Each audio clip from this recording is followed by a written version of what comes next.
প্রিয় দর্শক, এটিএন বাংলা নিয়মিত আইন বিষয়ক আলোচনা অনুষ্ঠান ল অ্যান্ড অর্ডারে আপনাদেরকে স্বাগত জানাচ্ছি। বরাবরের মতো আপনাদের সাথে আছি ব্যারিস্টার এইচ.এম. সানজিদ সিদ্দিকী। আজকে আমরা সাক্ষ্য আইনের একটি গুরুত্বপূর্ণ বিষয় নিয়ে আলোচনা করতে যাচ্ছি, যেটি হচ্ছে মৃত্যুকালীন ঘোষণা। এই বিষয়টি নিয়ে আলোচনার জন্য আমাদের সাথে স্টুডিওতে রয়েছেন বাংলাদেশ সুপ্রিম কোর্টের আইনজীবী, বাংলাদেশের সহকারী attorney general Zahid Ahmed hero. Advocate hero, আপনাকে আমাদের অনুষ্ঠানে স্বাগত জানাচ্ছি। আপনাকেও ধন্যবাদ। আজকে আমরা সাক্ষ্য আইনের একটি গুরুত্বপূর্ণ বিষয় নিয়ে আলোচনা করতে যাচ্ছি, যেটি হচ্ছে মৃত্যুকালীন ঘোষণা। মৃত্যুকালীন ঘোষণা বলতে আমরা সাধারণত কি বুঝি? না, আসলে যদিও শব্দটা হচ্ছে মৃত্যুকালীন ঘোষণা, এটা ইংরেজি করলে দাঁড়ায় যে ডাইং ডিক্লারেশন, এবং ইন্টারেস্টিং একটি বিষয় যেটি আসলে it is not a declaration. মানে এটা কিন্তু এমন না যে মৃত্যুর আগে একজন মাইকে ঘোষণা দিয়ে যাবে যে আমাকে কি কারণে মেরে ফেলা হয়েছে। এটা ইজ নট, মানে টিপিক্যাল সেন্সে যে ঘোষণা বলা হয় এটা আসলে ওটা না। এটাকে আপনি একটা সুন্দর টার্মে রিপ্লেস করতে পারেন, সেটা হচ্ছে স্টেটমেন্ট। তো আইনের ভাষায় বলা হয়েছে যে the statement of a person who cannot be found.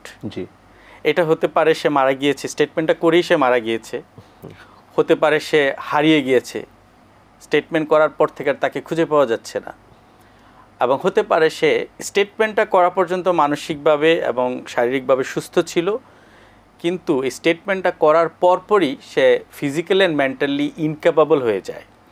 এই তিন ধরনের ব্যক্তির স্টেটমেন্টকেই আপনি এভিডেন্সিয়ালি সেকশন 34-এ আলাপ করা হয়েছে, যে একজন ব্যক্তির উক্তি, যাকে উক্তি করার পরপরই তাকে খুঁজে পাওয়া যাচ্ছে না, হয় সে মারা যাচ্ছে, না হয় সে হারিয়ে যাচ্ছে, অথবা সে শারীরিক এবং মানসিকভাবে ইনক্যাপাবল হয়ে গেছে। যেমন ধরেন একজন ওয়াইফের যদি হাজব্যান্ড ধরেন তার গলা কেটে দেয় বা তার জিহ্বা কেটে দেয়, তখন কিন্তু সে আর কথা বলতে পারছে না। তাহলে তার এই জিহ্বা কাটার আগে সে যে স্টেটমেন্টটা দিয়েছিল, এবং কি সংক্রান্ত হতে হবে উক্তিটি বা বক্তব্যটি? এটা আমরা আজকে যেটা হচ্ছে ফৌজদারি অপরাধ, যেটা ক্রিমিনাল অফেন্স রিলেটেড, নরমালি এটা হয় যে কেউ যদি কি বলবেন, যে ভিকটিম কি বলবেন যে কে কে তার এই অবস্থার জন্য দায়ী? হ্যাঁ, এটা হয়েছে কি যে যেহেতু শব্দটি মৃত্যুকালীন ঘোষণা বা ডাইং ডিক্লারেশন, অর্থাৎ এইখানে স্টেটমেন্টটা দেওয়ার পর ওনাকে মরে যেতে, মানে মরে যাবে, মৃত্যু হতে হবে। বাট স্টেটমেন্টটা দেওয়ার পর উনি যদি বেঁচে যায়, তাহলে আর সেটার এভিডেন্সিয়াল ভ্যালু থাকবে না। তখন তো তাকে উইটনেস বক্সে আসতে হবে, আদালতে আসতে হবে, তাকে ক্রস সাক্ষ্য দিতে পারছেন উনি তখন। হ্যাঁ, যারা ওথ নিয়ে তাকে উইটনেস বক্সে দাঁড়িয়ে তার স্টেটমেন্টগুলো বলতে হবে, তাকে তখন ডিফেন্স লয়ার জেরা করবে। কিন্তু প্রেক্ষাপটটা যদি এমন হয় যে এইমাত্র তাকে গুলি করা হলো, গুলি করার পরে সে সামান্য কিছু সময় বেঁচে ছিল, যখন তাকে রেস্কিউ করা হলো বা কেউ এসে তার অ্যাটেন্ডেন্ট যারা ছিল তাকে যখন শুশ্রূষা বা চিকিৎসার জন্য নেওয়া হলো বা নেওয়া হচ্ছে, সে একটা অ্যাম্বুলেন্সে আছে বা একটা স্ট্রেচিংয়ে আছে, সেই জায়গায় সে বলতেছে যে আমাকে অমুকে গুলি করেছে। জি, সে একজন ব্যক্তির নাম বলেছে, যে পারপেট্রেটর বা যে অফেন্ডার, যে অপরাধী, যার তার এই অবস্থার কারণে যিনি দায়ী। জি, তার কথা। তখন সেই কথাটা বলার পর হসপিটালে নিতেই যদি উনি মারা যায়, ঠিক এই স্টেটমেন্টটাকে আমরা মৃত্যুকালীন, অর্থাৎ মৃত্যুর সময়, just at the time of death, সে মারা যাচ্ছে, ঠিক before, at the imminent death, মানে এমন একটা সময় যে কিছুক্ষণের মধ্যেই তার মৃত্যু হয়ে গেল, এটা বলার সাথে সাথে এই ডাইং ডিক্লারেশন বা এই statement given in at the time of death, এইটার এভিডেন্সিয়ালি এটাকে গুরুত্ব সহকারে বিবেচনা করার জন্যই আমাদের আজকের এই আইনে মৃত্যুকালীন ঘোষণা নিয়ে আলোচনা করা হচ্ছে। আমি আপনার কাছে জানতে চাচ্ছি যে মৃত্যুকালীন ঘোষণা সাক্ষ্য হিসেবে গ্রহণযোগ্য হওয়ার শর্তগুলো কি কি? দেখেন, এইখানে মৃত্যুকালীন ঘোষণাটা এটা এতটাই একটা সোলেম এবং পবিত্র একটা জিনিস, এটাকে কিন্তু আইন গুরুত্ব দিচ্ছে এবং আদালত এটাকে গুরুত্ব দেওয়ার জন্যই কিন্তু আজকে আমাদের এই আলোচনা। অর্থাৎ এটার একটা সাক্ষ্যগত ভ্যালু আছে, এবং এই শুধুমাত্র একটা ডাইং ডিক্লারেশন বা মৃত্যুর সময়, সেটা অবশ্যই কিন্তু অপমৃত্যু হচ্ছে যখন একজন মানুষ আরেকজন মানুষকে খুন করছে। নর্মালি ন্যাচারাল ডেথে তো আর কেউ বলবে না যে আমাকে ট্রায়ালের প্রয়োজন, অমুককে মেরেছে। যখনই এটা অস্বাভাবিক মৃত্যু হচ্ছে, আনন্যাচারাল ডেথ, হোমিসাইডাল হচ্ছে, তখন কিন্তু কোশ্চেনটা আসতেছে যে হু হ্যাজ কিলড ইউ, কে তোমাকে মেরেছে। যখন the cause of death is in এটাই হচ্ছে কোশ্চেন, ক্রিমিনাল জুরিসপ্রুডেন্স বা ক্রিমিনাল ট্রায়ালের মূল বিষয়, who caused the death. Cause অর্থাৎ যখন মৃত্যুর কারণটা একটা প্রশ্নবিদ্ধ, জি কে তোমাকে কোপ দিয়েছে, কে গুলি করেছে, কে তোমাকে পিছন দিয়ে আঘাত করেছে, কে তোমার বুকে স্ট্যাব করেছে, তোমাকে ছুরি ঢুকিয়ে দিয়েছে, কে গুলি করেছে, এই রকম কোশ্চেন অফ ডেথ যখন আসে, in case of unnatural death, অস্বাভাবিক মৃত্যু বা নরহত্যা যেটা, জি তখন কিন্তু এই যে স্টেটমেন্টটা দেওয়ার পর উনি যদি মারা যায়, সেই স্টেটমেন্টটার কিন্তু অনেক ভ্যালু এভিডেন্সিয়ালি, সাক্ষ্যগত দিক দিয়ে। তবে এটার কিছু শর্ত আছে বা কিছু গ্রাউন্ড আছে। জি। আপনি একটা লোক উদ্দেশ্য প্রণোদিতভাবে মিথ্যা কথা বলে দিল যে আমাকে অমুকে মেরেছে, আর তখন তাকেই আপনি ফাঁসি দিবেন বা তাকে সাজা দিবেন, এইটাকে একটু ছেকে একটু কিছু গ্রাউন্ডের উপর এটাকে আপনার বিচারকরা রিলাই করে বা আদালত রিলাই করে। জি, সেই শর্তগুলো কি? সেই একটা শর্ত হচ্ছে দ্য ডেথ অফ দ্য ডিক্লারেন্ট, অর্থাৎ যিনি স্টেটমেন্টটা দিয়েছে হি হ্যাজ ডাইড, সে মারা গেছে, ভিকটিমকে মৃত্যুবরণ করতে হয়েছে। বাই চান্স সে যদি বেঁচে যায় তাহলে আর সেটা কিন্তু আর ডাইং ডিক্লারেশন হিসেবে আসবে না। সেকেন্ড হচ্ছে এটা যদি একটা লিগ্যাল নেসেসিটি হয়, যেমন অনলি সেই হচ্ছে আই উইটনেস, তাকে কে মেরেছে এটা আর পৃথিবীর কেউ দেখেনি, তাকে এমন একটা সিচুয়েশনে, এমন একটা পরিস্থিতি তাকে হত্যা করা হয়েছে, সেখানে রাস্তায় কোনো লোক ছিল না, কোনো আশেপাশে কোনো চাক্ষুষ বা আই উইটনেস যেটা বলি আমরা, চাক্ষুষ সাক্ষী ছিল না, সে নিজেই তার এই মৃত্যুর আই উইটনেস। সেই রকম একটা সিচুয়েশনে যখন সে নিজে ছাড়া আর কেউ দেখেনি, তখন তার এই সাক্ষ্যটাকে একটা আই উইটনেস হিসেবে ধরা হয়, বিকজ সে নিজেই তার এই অপরাধের চাক্ষুষ সাক্ষী, আর কেউ ছিল না তখন। সো এরকম একটা সিচুয়েশন হতে হবে। আর থার্ড হচ্ছে যে তার মৃত্যুটা এমন একটা আসন্ন হতে হবে, সে ধরেন 1 মাস বেঁচে ছিল, সেটা ডাইং ডিক্লারেশন কিন্তু হবে না। আসন্ন মৃত্যু বলতে কি বোঝাচ্ছি, যে within very shortest possible time সে মারা গিয়েছে, সে মানে উনি বক্তব্যটি দেওয়ার কিছুক্ষণের মধ্যেই তিনি মৃত্যুবরণ করেছেন। একটা এটা যদি লং টাইম হয়ে যায়, যে আজকে সে ইনজুর্ড হলো, 1 মাস সে হসপিটালে ট্রিটমেন্ট নিল, 1 মাস পরে 1.5 মাস পরে গিয়ে সে মারা গেল, আইনের যেই স্পিরিটটা বা ফিলোসফি অফ ল যেটা, এটাকে বলা হচ্ছে মৃত্যুকালীন ঘোষণা। কাজেই আপনার মৃত্যু, ইমিনেন্ট ডেথ, অর্থাৎ মৃত্যুটা ঠিক আসন্ন, সে এতটাই সেভিয়ারলি ইনজুর্ড হয়েছে, তার অবস্থা এতটাই খারাপ, এতটাই আশঙ্কাজনক, যে তার উপর যে আঘাতটা করা হয়েছে, যে কোপ দেওয়া হয়েছে বা মাথায় যে বাড়ি দেওয়া হয়েছে বা গুলি করা হয়েছে, সেটা এতটাই সেভিয়ার যে তার পক্ষে আর উইদিন 1 আওয়ারও বেঁচে থাকা পসিবল না। এরকম একটা আসন্ন মৃত্যুর সংকট সম্মুখে তাকে এই মৃত্যুকালীন ঘোষণাটা দিতে হবে। এই 3টা শর্ত যদি একটা ম্যাচ করে, তাহলে আদালতের কাছে এটা অ্যাডমিসেবল বা গ্রহণযোগ্য হিসেবে ধরা হবে। জি, তাহলে আপনি যে 3টি শর্ত বললেন, এই 3টি শর্ত পরিপূর্ণ হলে আমরা এটিকে মৃত্যুকালীন ঘোষণা হিসেবে গ্রহণ করতে পারি। এখানে একটি প্রথমে যে বিষয়টি চলে আসে, যে মৃত্যুকালীন ঘোষণাটি কি কোনো নির্দিষ্ট ব্যক্তির সামনে করার প্রয়োজন রয়েছে, যেমন এটি কি কোনো ডক্টর হতে হবে বা কোনো ম্যাজিস্ট্রেটের সামনে করার প্রয়োজন রয়েছে, নাকি যে কোনো ব্যক্তির সামনে তিনি যদি ওনার মৃত্যুর পিছনে কে দায়ী এটি যদি উনি বলে যান, তাহলে এটি গ্রহণযোগ্যতা পাবে? দেখুন, ম্যাজিস্ট্রেট তো একটা অফিশিয়াল, একটা তার অফিস আছে। এখন রাস্তায় একটা লোক কিল্ড হইলো, একজন ব্যক্তি যখন মৃত্যুর সন্ধিক্ষণে আছেন, ওনার যদি সুযোগ থাকে যে হ্যাঁ উনি ম্যাজিস্ট্রেটের নিকট কিছু বলে যেতে চান, বা উনি ওনাকে যে ডাক্তার চিকিৎসা দিচ্ছেন তার কাছে কিছু বলে যেতে চান, সেটি কি মৃত্যুকালীন ঘোষণা হিসেবে? মৃত্যুকালীন ঘোষণাটা 2 রকম হতে পারে। এটা রিটেন হতে পারে, আবার ওরাল হতে পারে। যদিও সাক্ষ্য আইনের 60 ধারায় বলা হচ্ছে যে এভিডেন্স মাস্ট বি ডাইরেক্ট, অর্থাৎ সাক্ষ্যটা ডিরেক্ট হবে, অবশ্যই ওরাল হবে না, শুধু মানে হেয়ারসে হবে না, হেয়ারসে এভিডেন্স ইজ নট অ্যাডমিসিবল। কিন্তু এটার এক্সেপশন হচ্ছে মৃত্যুকালীন ঘোষণা। কেউ যদি ওই সময় শুনেও থাকে, একটা রিক্সাওয়ালাও যদি শুনে থাকে যে হ্যাঁ আমার সামনে উনি বলেছে যে মিস্টার এক্স তাকে হত্যা করেছে, এই কথাটি তাকে বলতে হবে। সেই রিক্সাওয়ালাও যদি আদালতে গিয়ে বলে এবং সে আমার সামনে বলেছে, অর্থাৎ তার এই কথাটা যারা যারা শুনেছে। অ্যাডভোকেট হিরু, আমি এখানে জানতে চাচ্ছি, এটি কথাটি কি তার সামনে বলতে হবে নাকি তাকে উদ্দেশ্য করে বলতে হবে? না, এটা হয়েছে এরকম, আপনি সিচুয়েশনটা চিন্তা করেন, একটা মানুষ সেভিয়ারলি ইনজুর্ড, পৃথিবীতে তার আর কোনো আশা নেই বেঁচে থাকার, তার কোনো স্বার্থ নেই, তার এটাই হতে পারে তার শেষ শব্দ এই পৃথিবীতে। এমন একটা সময় মানুষ কিন্তু অত আনুষ্ঠানিকতা মেনটেন করে কথা বলতে পারবে না যে আমি ওকে অ্যাড্রেস করছি, একটা আননোন পারসন, বা ধরেন আসলে যদি একাধিক থাকে সেটাও সমস্যা নেই।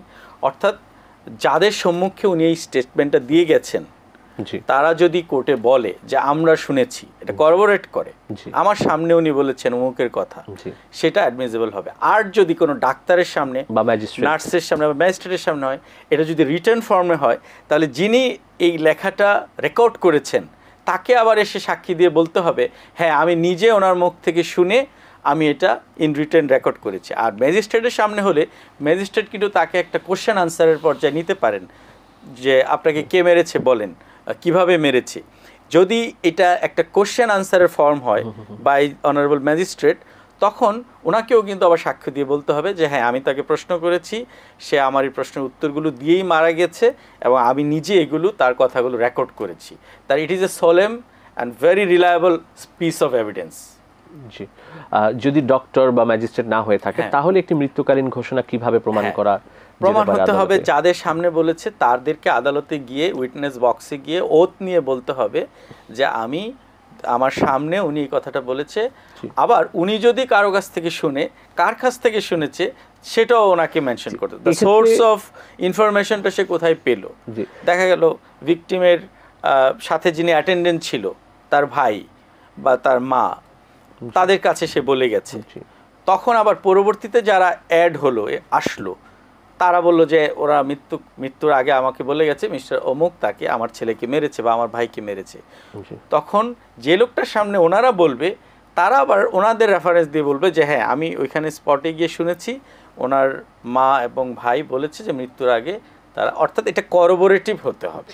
যারা এই কথাটি বলছেন মৃত্যুকালীন ঘোষণার বিষয়টি আদালতে গিয়ে, তাদের নির্ভরযোগ্যতা কিভাবে আদালত নির্ধারণ করে থাকে? কারণ এখানে রিলায়েবিলিটি অ্যাজ এভিডেন্স একটা ইস্যু। এখন আদালত কিন্তু এক্সপার্ট অফ অল এক্সপার্ট। আপনি অনেক কিছু আপনার আমার কাছে মনে হলে কিন্তু হবে না, আদালতের কাছে রিলায়েবল হতে হবে। সেজন্য বলা হয়েছে যে প্রত্যেকটা কেসের ফ্যাক্টস এন্ড সার্কামস্ট্যান্সেস আলাদা। হিরো, আমি এখানে যুক্ত করতে চাচ্ছি, যিনি বলছেন তার হয়তোবা অন্য কোনো একটা স্বার্থ থাকতে পারে আরেকজন ব্যক্তিকে ফাঁসানোর জন্য, সেটি কিভাবে আদালত উপলব্ধি করবে? সেটা তো যারা বলবে, যারা সাক্ষ্য দিবে তারা তো সাবজেক্ট টু ক্রস এক্সামিনেশন হবে, কিন্তু যিনি বলে মারা গেছেন তাকে তো আর ক্রস এক্সামিন করা যাবে না। জি। সো আপনি জানেন যে এভিডেন্স অ্যাক্টে যে ক্রস এক্সামিনেশনের মাধ্যমে যে কোনো সাক্ষীর ভ্যারাসিটি বা সত্যতা যাচাই করা, ইট is A test of cross examination. So ওদেরকে তো ক্রস করার সুযোগ আছে, কিন্তু যিনি এই ডাইন ডিক্লারেশন দিয়ে মরে গেছেন তাকে তো আর ক্রস করার সুযোগ নেই। So by way of credibility of cross examination, জেরার মাধ্যমে আপনি অবভিয়াসলি তাদের এই কথাটার ক্রেডিবিলিটিটা, সাক্ষীর গ্রহণযোগ্যতা বা তার সত্যতা যাচাই করার সুযোগ রয়েছে আইনে। মৃত্যুকালীন ঘোষণার সাক্ষ্য মূল্য কেমন হয়ে থাকে? এটার এভিডেন্সিয়াল ভ্যালু বা সাক্ষ্য মূল্য অবশ্যই অনেক গুরুত্ব সহকারে দেখা হয়। তবে ওই যে শর্তগুলো থাকতে হবে, মারা যেতে হবে, এবং সেখানে যারা ওরাল এই স্টেটমেন্টটা শুনেছে তারা কোত্থেকে শুনেছে, কিভাবে শুনেছে, ওই সার্কামস্টেন্সেসটা, ওই পরিস্থিতিটা তাকে বর্ণনা করতে হবে। আর যিনি রিটেন কোনো মৃত্যুকালীন ঘোষণা যারা বলবে যে হ্যাঁ আমি নিজে রেকর্ড করেছি, যদি কোনো ম্যাজিস্ট্রেটের সামনে বলে, ম্যাজিস্ট্রেটকে কোর্টে এসে তাকে আদালতের সামনে ওথ নিয়ে শপথ করে তাকে সাক্ষ্য দিতে হবে যে আমি নিজে হাতে রেকর্ড করেছি, উনি আমার সামনে এটা বলে গেছে। কোনো ডাক্তার বা নার্সের সামনে যদি বলে যায়, এখন আমি যদ্দূর অনেক কেস লতে দেখেছি যে অনেক ডাক্তাররাও বিষয়টা জানে, তখন তারাও হাতের পাশেই খাতা কলম রেডি রাখে যে এরকম যারা ইনজুর্ড হয়, যারা অপকালীন বা অপমৃত্যুর রোগী হিসাবে যারা ট্রিট হয়, ক্যাজুয়ালিটি বিভাগ যারা, তারা কিন্তু এই জিনিসটা জানে এবং তারা সাথে সাথে কোনো রোগীর স্টেটমেন্ট তারা নোট করে, পাশাপাশি কোনো নার্স বা যারা কলিগ থাকে ডাক্তারদের, তাদের দ্বারা তারা উইটনেস করায় যে তোমরাও এটা সাক্ষী হিসেবে থাকো। এক্ষেত্রে যিনি মামলার তদন্তকারী কর্মকর্তা যদি যে ব্যক্তিটি আহত হয়েছে তার মারা যাওয়ার পূর্বেই যদি আহত হওয়া ব্যক্তিকে যদি প্রশ্ন করে থাকেন যে আপনার ঘটনার পিছনে কারা কারা জড়িত, ওই ব্যক্তি যদি তদন্তকারী কর্মকর্তার নিকট যারা দায়ী তাদের কথা প্রকাশ করে, তাহলে কি এটি ডাইং ডিক্লারেশন বা মৃত্যুকালীন ঘোষণার মধ্যে পড়বে তদন্তকারী কর্মকর্তার নিকট যদি তিনি কিছু বলে যেতে পারেন মৃত্যুর পূর্বে? এখন তদন্তকারী কর্মকর্তা কতক্ষণ পরে আসছেন, নিশ্চয়ই এটা তো এত ইজিলি উনি আসতে পারবেন। আপনি জানেন যে একটা মামলা, ক্রিমিনাল মামলা বা ফৌজদারি মামলা রেকর্ড হওয়ার পরে এটা একজন পুলিশ অফিসারকে ইনভেস্টিগেশন অফিসার হিসেবে নিয়োগ দেওয়া হয়। সেক্ষেত্রে তদন্তকারী কর্মকর্তা এসে যদি ওনাকে জীবিতই পেয়ে যায়, সেক্ষেত্রে তো এটা টাইমটা অবভিয়াসলি একটু বেশি হবে। কিন্তু আমাদের আইনে যেটা বলেছে তাকে আসন্ন মৃত্যুর সন্নিকটে ইমিনেন্ট ডেথের সামনেই তাকে স্টেটমেন্টটা দিতে হবে। এবং উনি তখন তদন্তকারী কর্মকর্তা এটা রেকর্ড করতে পারে যে রুগীর ওই মৃত্যুকালীন ঘোষণার সময় এনারা উপস্থিত ছিল এবং এনারাও এটাকে মানে সমর্থন করে সাক্ষ্য দিয়েছে। পাশাপাশি কোনো রিটেন স্টেটমেন্ট থাকলে উনিও এটা নিতে পারে।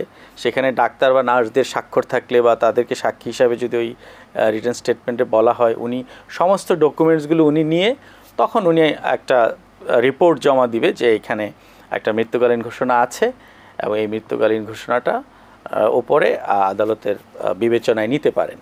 জি, মৃত্যুকালীন ঘোষণা এবং সাধারণ একটি জবানবন্দি, এই দুটির মধ্যে পার্থক্য কি? এই পার্থক্যটা তো ভেরি অবভিয়াস। সেটা হচ্ছে যে একজন মানুষ, আমাদের দেশের বিচার ব্যবস্থায় যেটা হয় যে যারা যারা প্রত্যেকটা মামলায় সাক্ষী হিসাবে আদালতে উপস্থিত হয় তাদেরকে আদালত থেকে একটা সমন দেওয়া হয় সাক্ষ্য দেওয়ার জন্য।